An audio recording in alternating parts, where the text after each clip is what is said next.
Impact of the nuclear crisis in Japan is far-reaching and few sectors are spared. The travel industry is among those hard hit.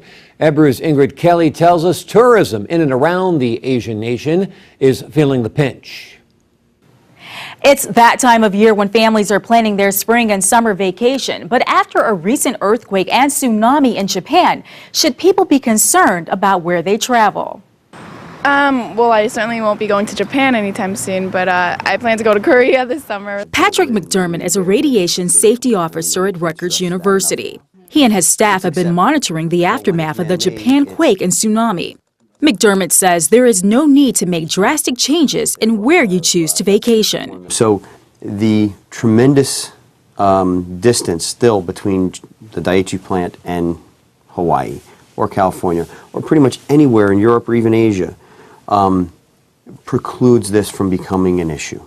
McDermott says people are normally exposed to low levels of radiation on a daily basis. In fact, if you travel by airplane, he says you have encountered radiation. Barring travel to Japan, especially northeastern Japan, the best advice I have is not to let it worry you. You're going to get more radiation exposure on your flight to wherever you're going than you would from any other consequence from the nuclear power plant.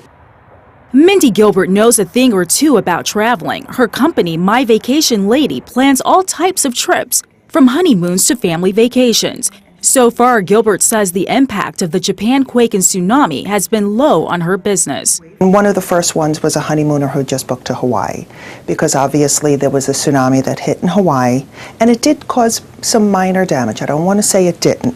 The Big Island was hit a little. One hotel actually is closed indefinitely for now. And Gilbert says there is an Asian tour she booked for the fall that has been impacted as well. An Asian cruise starting in Seattle, ending in Singapore in September. And I knew as soon as I saw the caller ID what he was calling about. But it's still too early. We're kind of in a wait-and-see game right now for that. And the experts say before booking your next vacation, follow this advice to ensure your safety. First, traveling itself has inherent risks, so I recommend that anybody doing traveling to foreign countries do check the State Department's website. They have an excellent recommendations for travel and the American government's warnings, not restrictions necessarily, but warnings on if you're traveling to these parts of the world.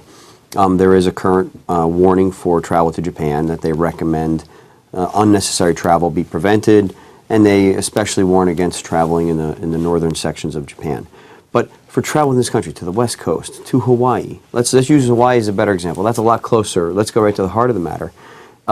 If I had a scheduled Hawaiian vacation with my family, I would be delighted and I wouldn't think twice about it. Gilbert says getting travel insurance is also a good idea, but buyer beware. They have to be very careful in reading each policy, because sometimes it will not cover something like an earthquake in Japan if they're going to Hawaii.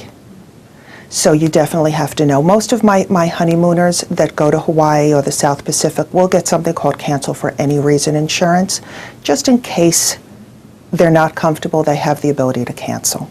For EbruNews, I'm Ingrid Kelly.